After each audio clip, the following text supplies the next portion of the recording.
Alpaca Direct, and boy, do I have a special treat for you today. I'm here with Barb McLean, and we are going to be talking about different charity projects, and she has spent years giving back to others, and I thought it would be great if she can share her stories with us today. And so we are going to be talking about that, and maybe I can go ahead and introduce you to Barbara, and here she is, and she's going to let us know a little bit about maybe where she's from, and then a little bit about her project Linus that she does. Well, I'm Barb McLean, and I call Alaska home, but I've lived all over the world with the Air Force, which is a real pleasure.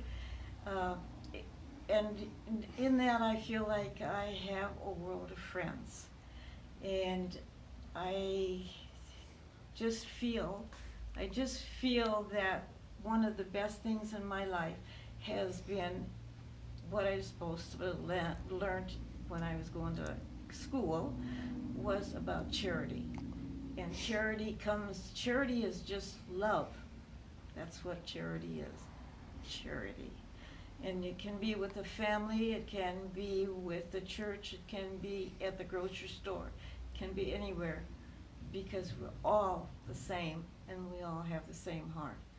And that's what charity is. And if being invited to be in charity is opening the door to your heart and to the world. That's a great way to look at it. So tell them about Project Linus and how that started. I started in Anchorage with Project Linus, and one of the things that happened is I noticed that there was somebody trying to get that started and just didn't work out.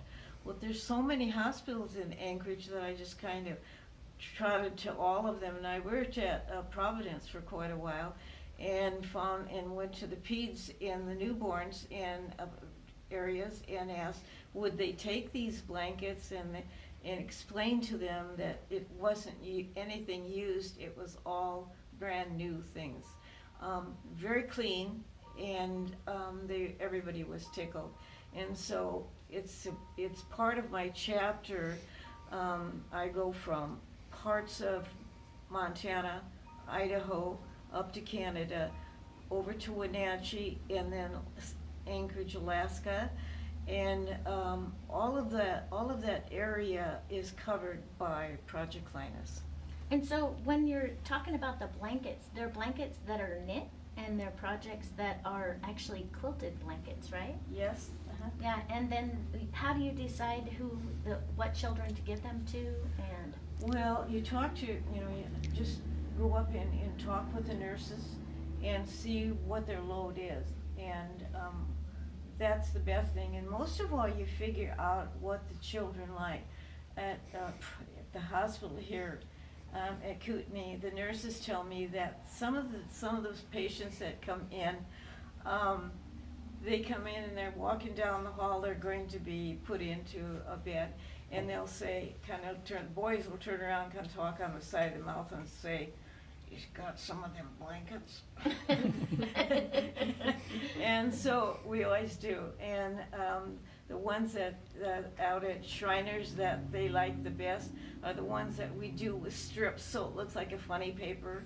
And when the children come out of anesthetic, their surgeries are long and complicated. And the point is, as a nurse, you know that you've got to get them thinking and using their, "Mama, go here, let's get this going like this." And that way they start looking at these strips and they go like this, really enjoying it, and all at once they don't need as much pain medicine, and they're cognitive. And that's exactly what we're trying to do. It's a real team effort, and the children just love it. We just love those kids too. So Barbara says hi, Patricia says hi, Ann says you're an inspiration. Oh, hi back.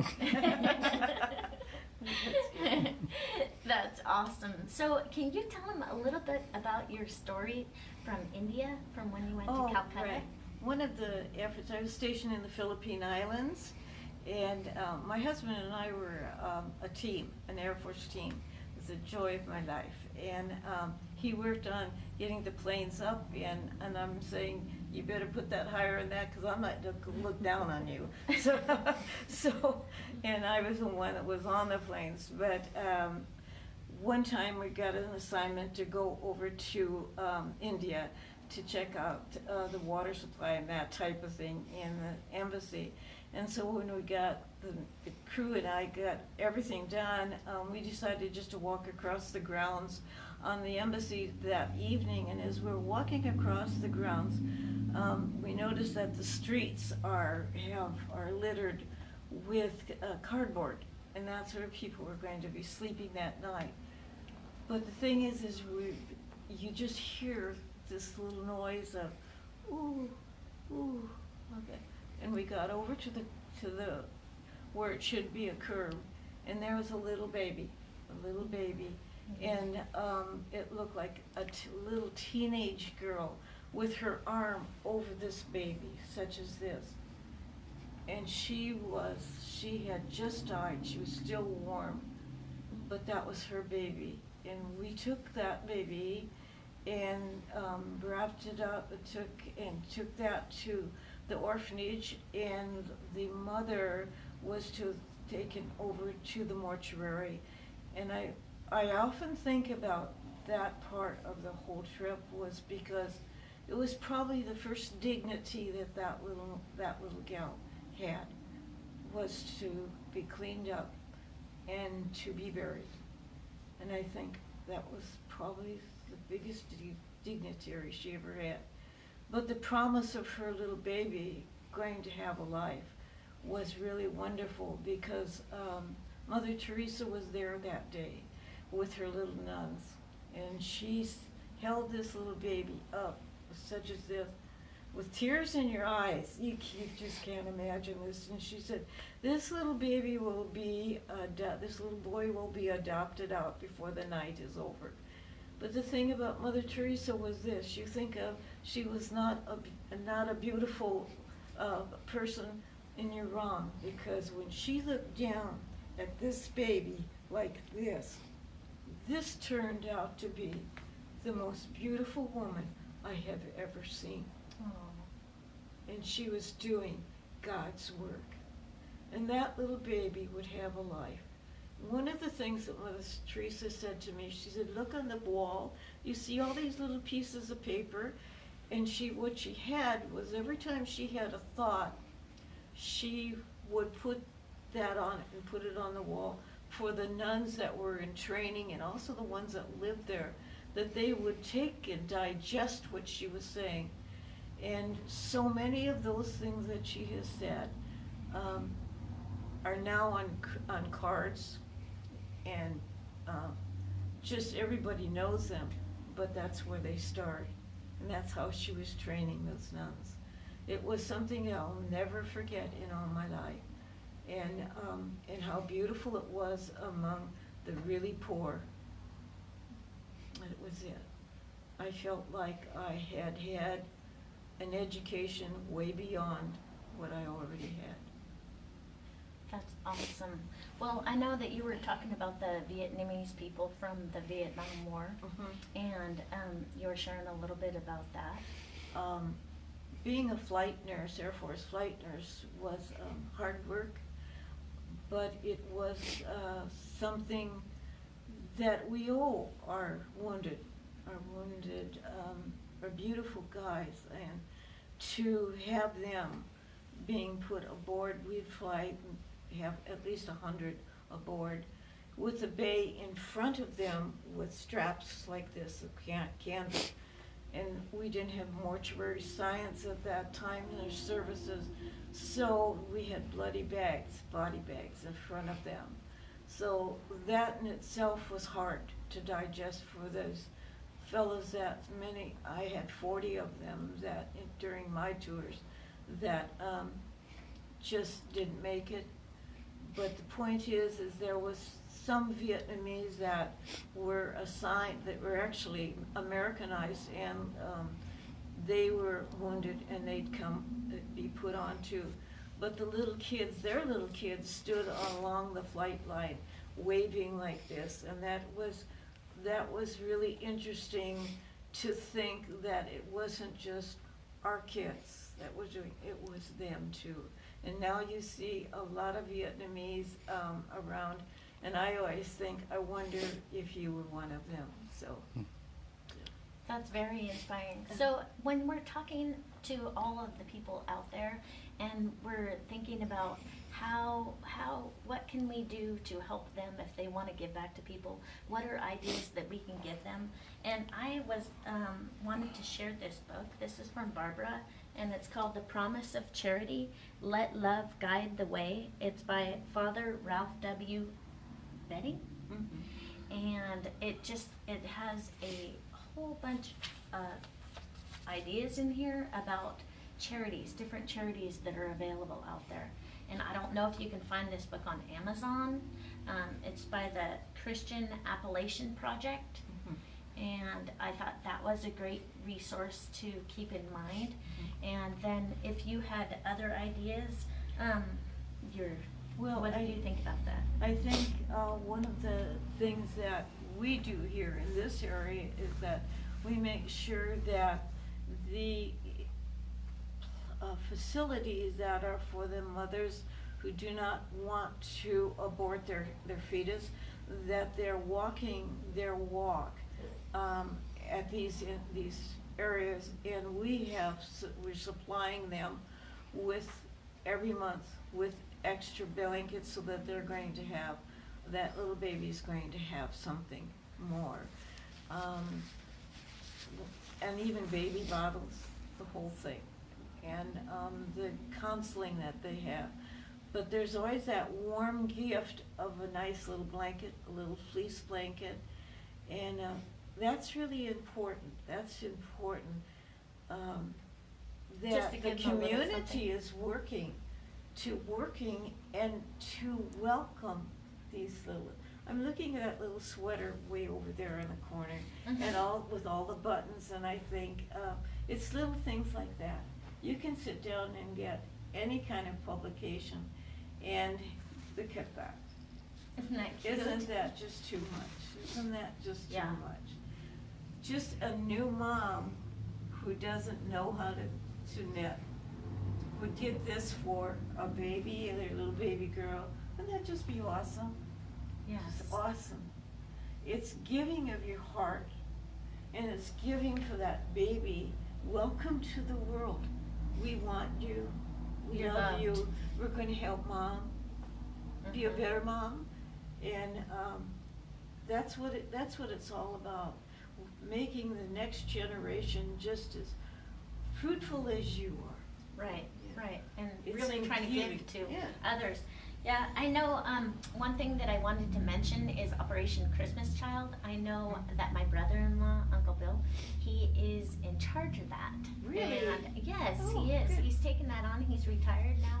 Oh. And he's trying to find ways to give back, and that's one of the things that he does. So he's flying all over, trying to get this done, and I know it's a great deal of work, and so we very much appreciate his efforts on that. And I know when our kids were growing up through Golden Hills church that we used to go to, and that we would do the shoe boxes. Oh, yeah. So I would let the kids, we'd go shopping, and the kids could pick out things that they might like. I would have Lauren do it for 2 little girls, and Brandon would do it for 2 little boys. Oh, that's And you great. just they'd each get 2 shoe boxes, go shopping, buy things that they would like, and you know, necessities like toothbrushes and different things like that, and they would fill up the boxes, and we would wrap them and take them to church. One of the things that I have done in the past that gets all of the children in the area working is that, because I teach art, I teach oil painting to children, but I also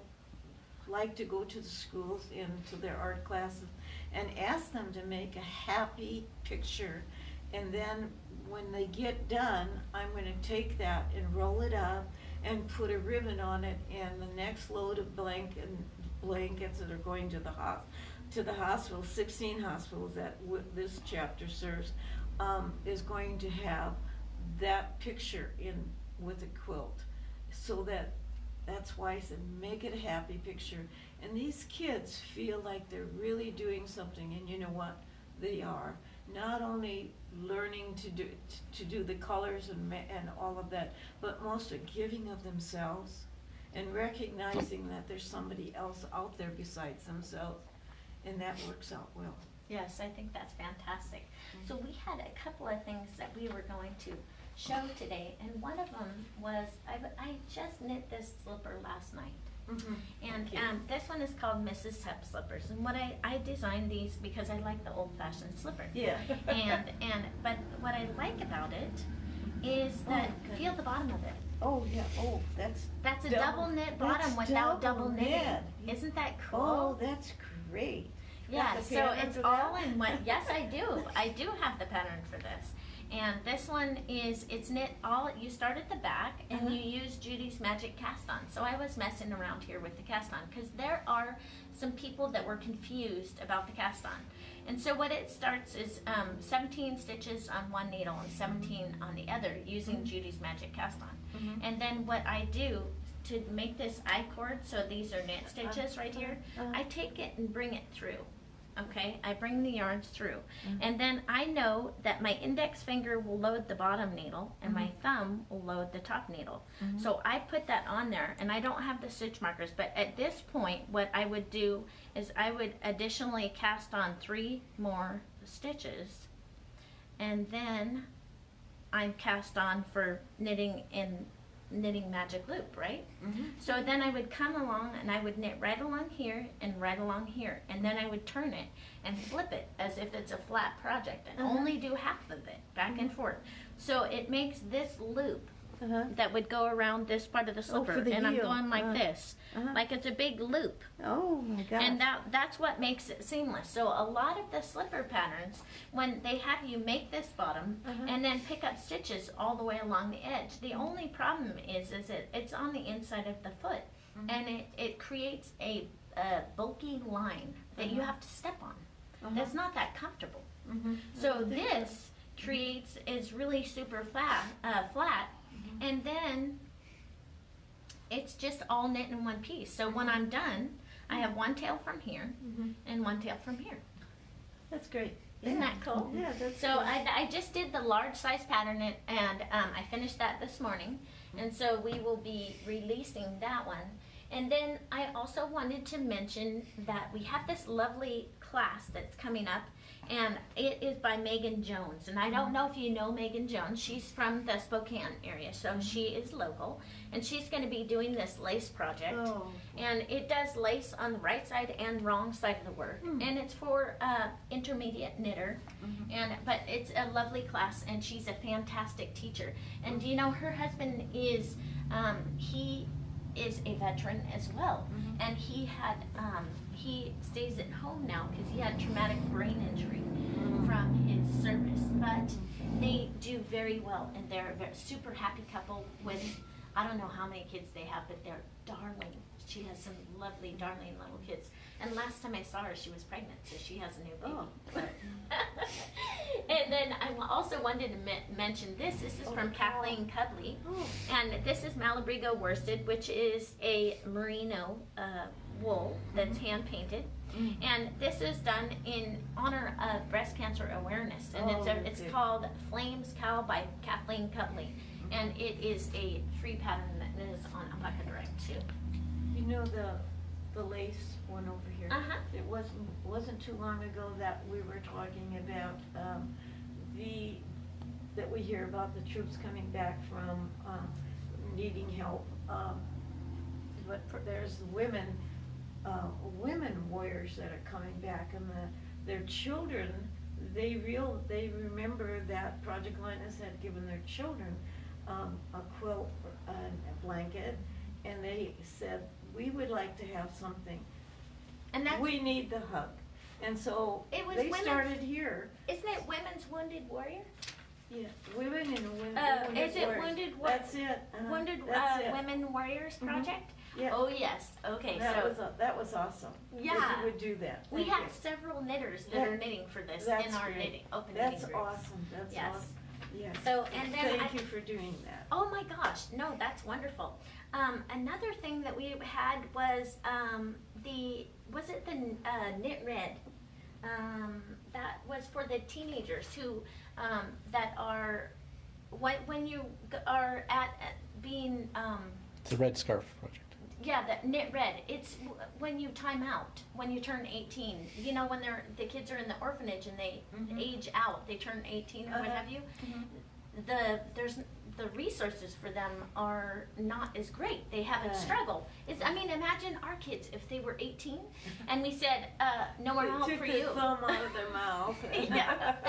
Are you kidding? I mean, I remember Lauren when we were, the first time she came to visit us, and she was in Boise and she flew out to see us. Well, she came back home, she went back home, and she called us crying, and it's like, Lauren, what's going on? And she said, well, I forgot that I didn't work. I'm like, what are you talking about, Lauren? Well, I didn't get a paycheck. Yeah, it's like, that's true, Lauren. Usually when you don't work, you don't get a paycheck, right? Yeah, and so she learned a lot. It's like, what do you need, Lauren? We'll help you with this. But that's what that project is for. Great so, idea. and this is the palindrome reversible scarf project that works that's on awesome. helps with that. Yeah. And then what Can you else? hold that Oh, up, Kel? yes, this one is super simple cables on both sides, reversible cables, and it's called the palindrome scarf. Palindrome scarf, and they also have a hat to match it. If you're wanting to learn how to do reversible cables without using a cable needle, this is a great project for that. Yep. Yeah. And then this was a really cute one. Renee Draper, she is one of our newer employees here, and she's just learning how to knit. And she is doing this fantastic little hat. And let me see if I can find the name of this hat. The name of the hat one second here. It's called the, no, it's not that one. It is, yeah, see, this one right here, that one I was talking about is called the Red Scarf Project. That one is, oh yes it is, this one's the sockhead hat. And it just uses one skein of yarn, and this is the Manos del Uruguay yarn that we have in the fingering weight. And it is fabulous yarn. So she's learning how to do that, and she's just doing it on a 16-inch needle. I'm trying to get her to start. This last week I had her start a hat using the magic loop method, and so I'm trying to convert her over to magic loop. I might as well get them while they're first learning. Anyways, so that's fantastic. And then also we had this other, it's called the Match Play Cowl, that we have been doing for quite some time now. And I have it here. I finished one whole side, and there's kind of a funny line because I did a pre-blocking, and so it made, see how it made a line through it, but anyway, that's one side of it. It's going to be a poncho, and this is an merino wool and bamboo blend of yarn. It's called Sueno, and it is fantastic yarn. I love that yarn. And here's my other side that I'm doing. I just started the other side again, and so you can't see a whole heck of a lot, but it has this is called the dot pattern on Michelle Hunter's Knit Along, and so that was that. Where does that yarn come from? That is a haiku yarn by Skacel, and it is called Sueno, and we sell it at Alpaca Direct. Yep, and these are the knitted knockers. And we will provide information for that. That's for breast cancer patients who need prosthesis. And so I was thinking that was a good thing to talk about. Yeah, right. Yes, and then also one thing I wanted to mention before we wind down here. Oh, there was a question on the prize too for this week. Sure. Oh yeah. Okay. 1 second here. Ruthie wanted me to mention that we brought in these new Susan Bates needles. And what's nice about these Susan Bates needles is that they're great for beginners. It's a metal needle, but there's something about it that's almost like powder coated. So it's not too slippery, and it's not cold to touch. And the price on it is fantastic, and which I thought was great for beginners. You don't want to invest a ton of money until you see what you're going to be liking. And so they're actually pretty nice. I really like it. Well, anyways, I can't get them out, but they're really nice to touch. This last week we had the Ultra Alpaca Fine, which is a sock yarn, but we can also use it for scarves or what have you. Well, it feels good in your hands afterwards. It is really nice, and it has good yardage on it too. It's 433 yards, and it is 50% wool and 30% nylon and 20% alpaca.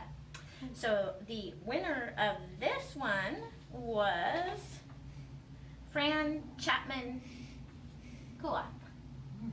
And so, Fran, congratulations. You won this last week's prize. And for this week, I thought we would enjoy some Ultra Alpaca Chunky. And because I'm doing my slippers and that, I thought that I would choose a couple skeins. And this is Indigo Mix. And it is 50% alpaca, 50% wool. And they can make their own slippers out of it.